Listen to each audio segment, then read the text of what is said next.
The 9 countries believed to hold nuclear weapons have spent a record $119 billion on their arsenals. The U.S. budget was more than all the others combined, according to an anti-proliferation group. So why the huge surge, and what does it mean for the future of disarmament? This is Inside Story.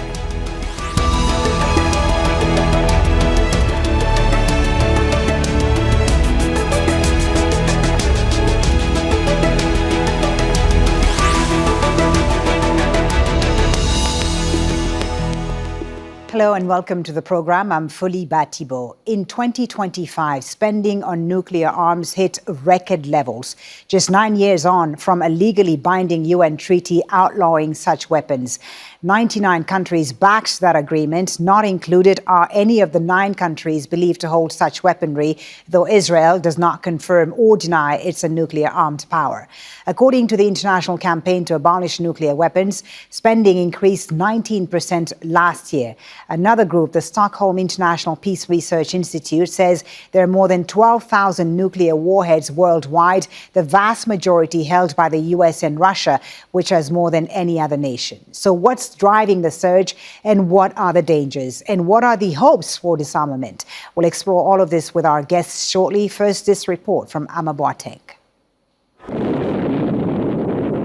Japan, August 1945.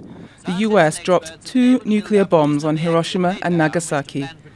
The explosions killed more than 200,000 people, some immediately, others in the months afterwards, with many more dying in the following years from illnesses caused by the fallout. A shocked world came together through the newly founded United Nations to agree to contain the spread of nuclear weapons. A non-proliferation treaty was signed in 1968. At the time, 5 countries had nuclear arms: the US, Russia, China, the UK and France. They were able to keep their weapons with a promise to move towards disarmament. But nearly 60 years later, there are now 9 nuclear-armed countries, and between them, spending a record amount on their arsenals. The International Campaign to Abolish Nuclear Weapons, or ICAN, estimates that last year, these countries spent $119 billion on nuclear arms, up 19% on average from the previous year. The US is top of the list, spending around $69 billion, followed by China with an estimated $13 billion. Israel is also on the list. The country has never publicly confirmed it possesses nuclear weapons, but it's widely believed to have them. All of the countries have increased their spending year on year during the past 5 years. That's all despite the 1968 UN Non-Proliferation Treaty. That agreement is in deadlock.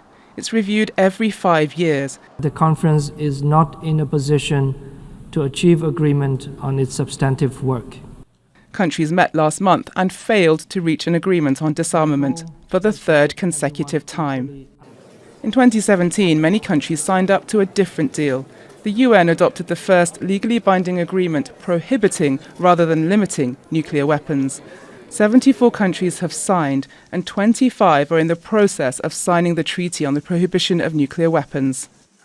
It bans taking part in any work relating to nuclear weapons, including testing, producing, possessing or threatening to use them.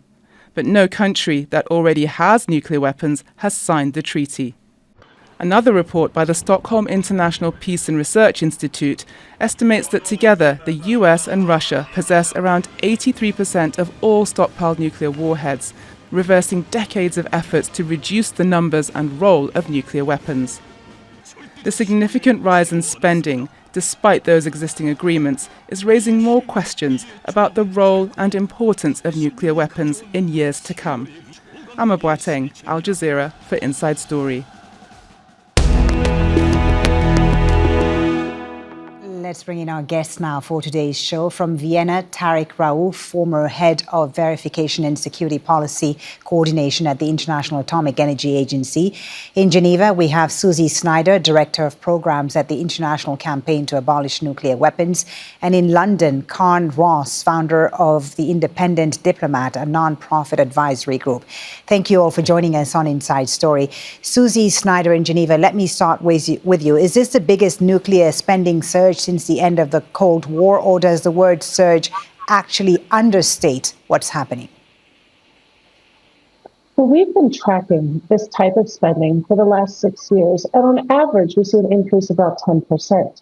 Last year was almost double that. So it is by far one of the largest increases we have ever seen. In fact, since this type of tracking has gone on, and we use all public source information, this is the most we've ever seen spent in a single year on nuclear weapons. It seems like a demonstration of a commitment to a new nuclear arms race, something that is putting the world at jeopardy. So what exactly is the most alarming trend in these numbers, Susi? Is it the total amount, the speed of the increase, or who is driving it? I think for me, to be honest, it's the total amount. When I think about almost $120 billion, and you think about the crises that the world is facing in other directions, for example, I'm here in Geneva where there's a UN fiscal crisis. What these countries spent on nuclear weapons last year alone could have paid for 32 years of the UN budget. And it's dangerous how fast this spending increase is taking place. And it shows new commitments to extending the life of arsenals, even from countries that have committed legally under the Non-Proliferation Treaty to disarm them. All right, Tariq, Rauf in Vienna, what specifically happened, in your view, in the past 2 to 3 years to produce such a dramatic jump in spending, and what does it say about the future of arms control? Well, first of all, there has been a stasis between Washington and Moscow in terms of negotiating a new strategic arms reduction treaty. The last one expired between the two countries in February of this year. The war in Ukraine, starting in 2022, also put a damper between Washington and Moscow in terms of negotiating a new agreement. So we have still about 12,300 nuclear weapons, but we should remember that since 1945, the world has built more than 112,000 nuclear weapons. So somewhere around 98,000 nuclear warheads have already been dismantled. So our remaining challenge is to dismantle these 12,300 or so warheads, which exist in 9 nuclear-armed countries and 5 non-nuclear weapon states. And they are deployed at 107 locations, and of this, more than 2,000 are on a ready-to-launch basis, which is really extremely worrying in today's environment. Right. Tariq, on that, SIPRI says that nuclear risks are rising, even though the number of total warheads is in decline. Can you explain that paradox for us? First of all, we have new types of delivery systems, supersonic delivery systems, hypersonic delivery systems. The gap between large conventional weapons and small-yield nuclear weapons is now largely disappearing. So we can now have conventional weapons used with strategic effect to even try to take out nuclear bases and decision makers. Plus, the increasing tension between China, Russia, and the United States is contributing to this increase both in military spending as well as increasing the risks of inadvertent or accidental launch. And finally, artificial intelligence is taking more and more of a role in targeting, which is one reason why Israel and the United States have hit 13,000 apparently targets in Iran, all driven by this AI platform called Maven. Yeah, we'll come back to the role of artificial intelligence and improved technology in just a few minutes. Carne, Ross, let me bring you into the conversation. Your thoughts about why spending has accelerated so sharply, and what does this record spending tell us about where the world is heading on nuclear policy? Well, there's 3 things. Number one, China is seeking rapidly to increase its nuclear arsenals of strategic weapons to achieve some kind of parity with Russia and the US. That's one driver. The other is that Russia and the US are also spending huge amounts to modernize their nuclear arsenals. And as the previous speaker has said, there's a kind of proliferation of different kinds of delivery systems, such as hypersonic weapons, nuclear-powered cruise missiles. I'm afraid it's a long list.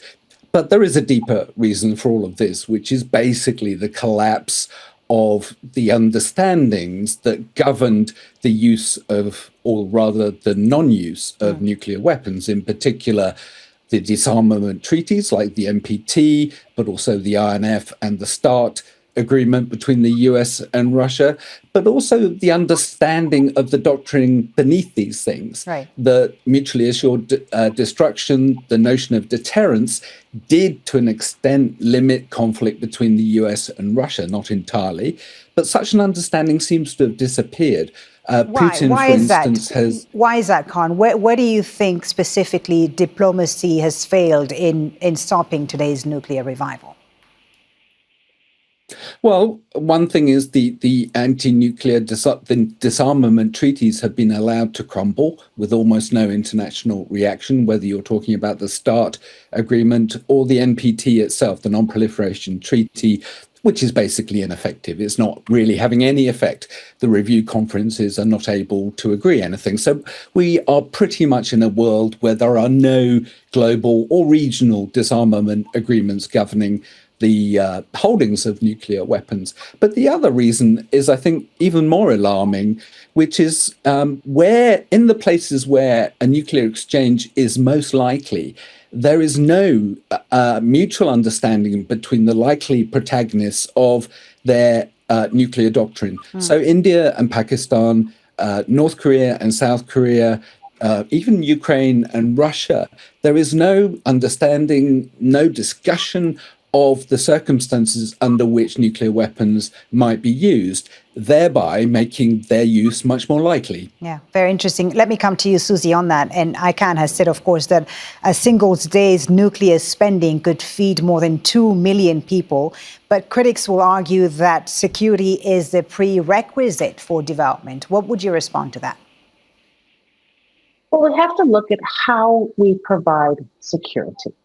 And I think that investment in nuclear weapons is not a smart strategy to do so. Just as Carne was saying, people have forgotten what the meaning is of nuclear deterrence. The one thing we know is that deterrence can fail at any moment, and that could set off a cascading chain of nuclear exchange, which would put countries at risk far from the actual site of detonation. That's something that we have seen. So this spending, what we're looking at, how we provide security. Do we invest in weapon systems that cannot be used within the laws of war, or do we invest in systems that have shown to be effective in today's modern conflicts? And I think nuclear weapons have not been used in warfare since 1945, and they are not a tool of war. There is a taboo against this, and while it is under threat, it still exists. And that's a line that this kind of spending threatens, that we need to make sure we keep that taboo in place at the very least to prevent the use of these weapons, because we know they're devastating. Which countries, Susi, which countries' nuclear policies concerns you the most right now, and why?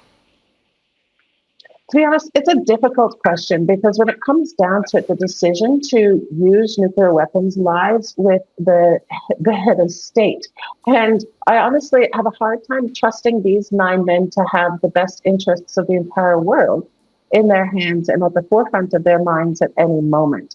And that is a difficulty with nuclear weapons overall, right? Because if you believe in nuclear deterrence policy, you're putting your trust in your enemy, that they will not use nuclear weapons. They will not make a first strike. I'm worried about all of their policies, and I'm worried that those who do or come close to making these decisions might have forgotten what the impacts of these weapons are, and that it will likely impact their own populations just as much as those of their enemy. Tariq, Rauf, let me come to you. You, of course, have a great deal of experience working at the International Atomic Energy Agency.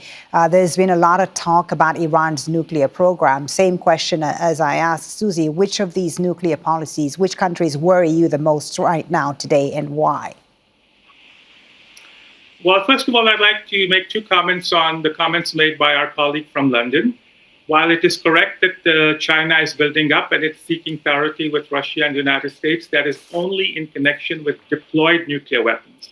Both Russia and the United States have roughly about 5,000 nuclear weapons each, so China is not building 5,000 weapons. As far as India and Pakistan are concerned, they are in some respects more responsible. They have an agreement on not to attack nuclear facilities.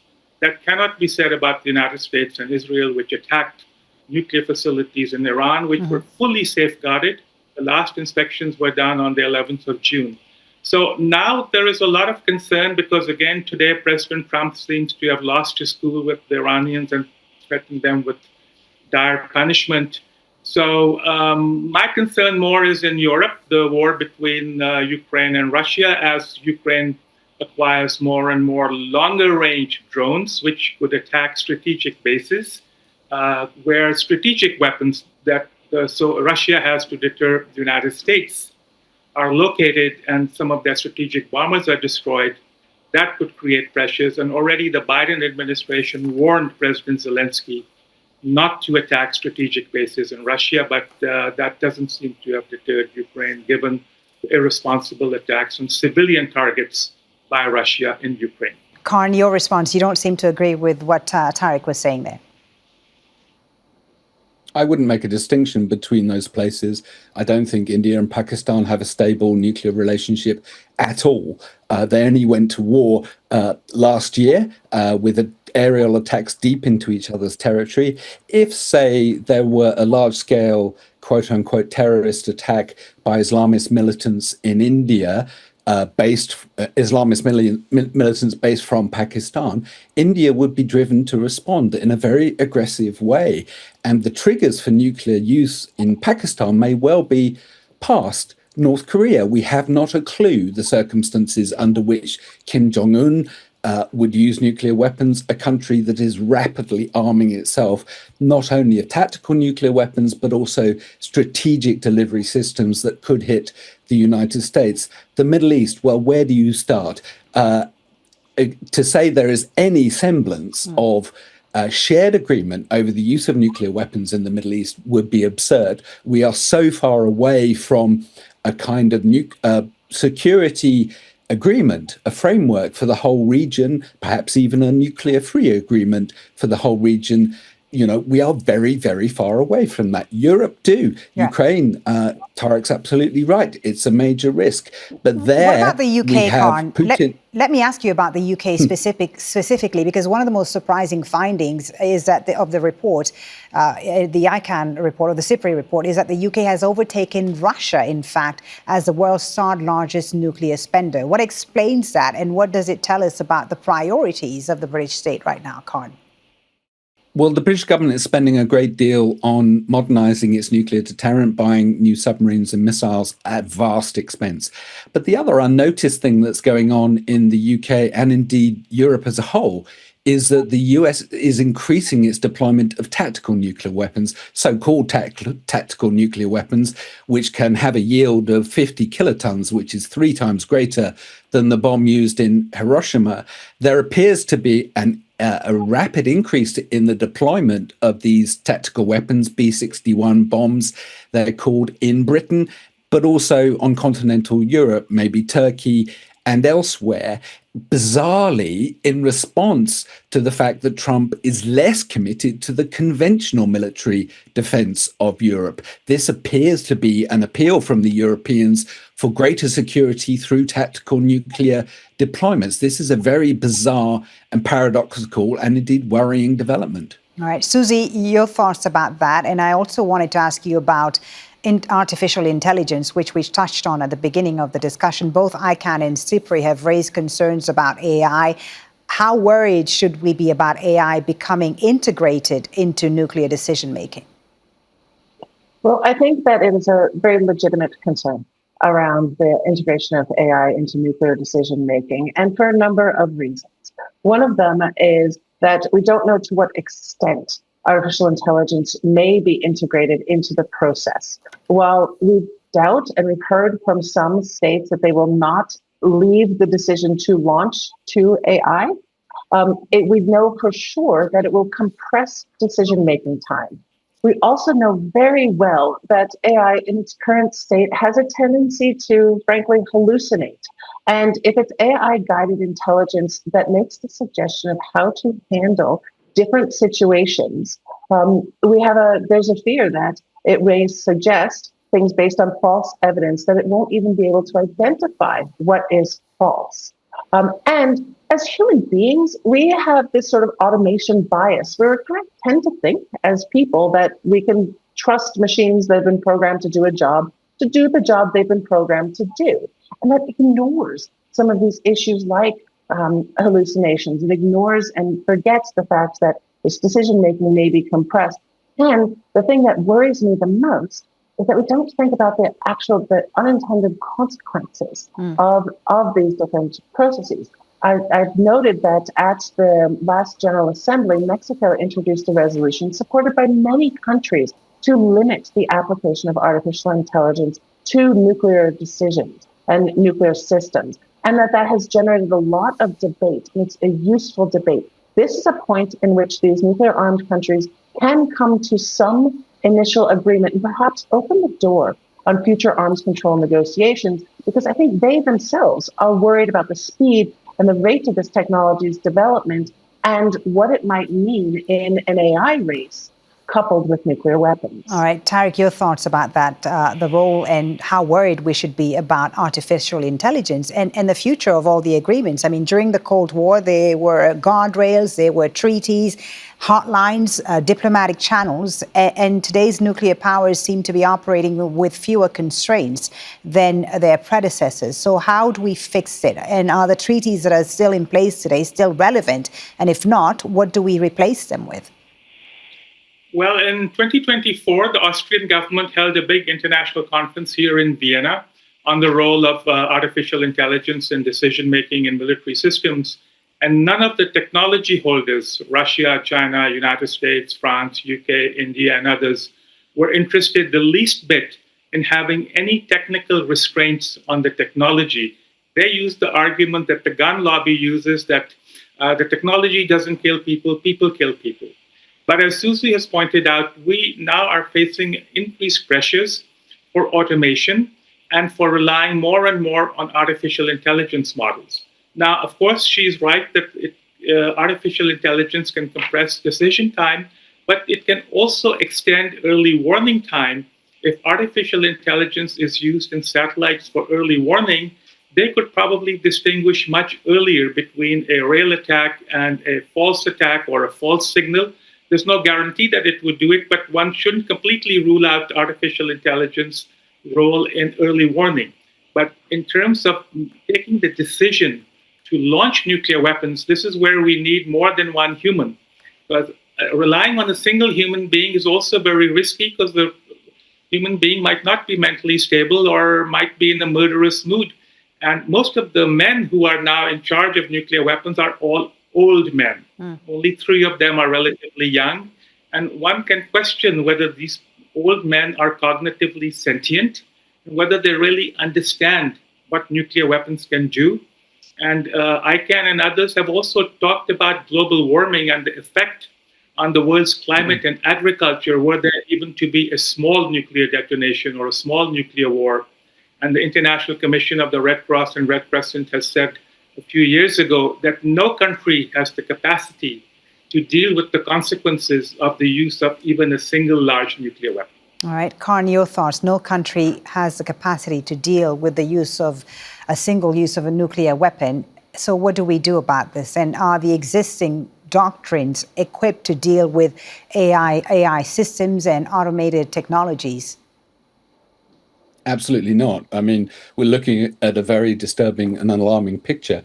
There is an urgent need to rebuild strategic, global, and perhaps above all regional understandings about the use of nuclear weapons, under what circumstances they would be used, perhaps pursuing a policy like prohibition of the doctrine of first use, a no first use policy for all countries, because NATO and various other countries still propose that they have the right to first use nuclear weapons in a situation of overwhelming conventional attack. That is very risky. China, ironically, has been the one to propose a no first use policy. But the other issue is, I think, deeper than this. Why on earth do we, as a human race in the 21st century, rely on a technology that could end civilization to preserve our peace?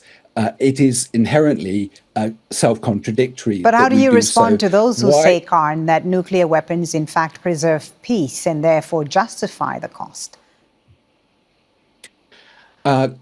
Correlation is not causation. We can't assume that the existence of nuclear weapons is why we've had peace. And in any case, if you ask the people of Vietnam, Afghanistan, and Ukraine, we have not had peace. We've had considerable conflict, and you could argue that the use of the existence of nuclear weapons has made such bloody conflict more likely, not less. Nuclear weapons are a source of instability, not stability. And it's time we talked about getting rid of all of them and indeed taking away the right of states to deploy weapons of mass killing. In what part of human history did we give that right to states to behave in this murderous, self-annihilating way? All right, Susi, your thoughts. What can still be done? What policy decision could most reduce nuclear risks today? So what we have seen through history is that a combination of internal pressures and external pressures, I call it the sandwich method of diplomacy, can actually shift state positions, including when it comes to decisions around nuclear weapons. And I think that's what we're trying to do. So with ICAN, we're building up a public movement that highlights things like the cost of these weapons, the opportunity costs of these weapons, but we're also working with states. You mentioned it in the intro, there are 99 states that have joined, signed or ratified the Treaty on the Prohibition of Nuclear Weapons, and they are working collectively to put direct diplomatic pressure and at quite high levels on these nuclear armed countries. And these two things work in conjunction to shift those policies, and it's urgent. Okay, briefly, Tariq, your thoughts. Is there a diplomatic pathway left to reduce nuclear risks? Unfortunately, as the NPT review conference showed, and you showed the clip at the beginning, at the moment, I do not see any space, unfortunately, among the 5 official nuclear weapon states, the 4 unofficial nuclear weapon states, and about 30 other countries that rely on extended deterrence or nuclear sharing. They have a new argument now that NATO's extended deterrence or American nuclear sharing has prevented many countries in Europe, South Korea, and Japan from developing their own nuclear weapons. So we first need to restore what we call habits of dialogue and stability. We need diplomats to talk to each other to reach common solutions for the betterment of humanity. Thank you all very much for a great conversation. Thank you, Tariq, Rauf, Susi, Snyder, Carne, Ross. Thank you for joining us. And thank you, too, for watching. You can always watch this program again anytime by visiting our website at aljazeera.com. For further discussion, go to our Facebook page. That's facebook.com/AJ Inside Story. And, of course, you can join the conversation on X. Our handle is at AJ Inside Story. From me, Folly, Bah-Thibault, and the whole team here in Doha, thanks for watching. The news is next on Al Jazeera.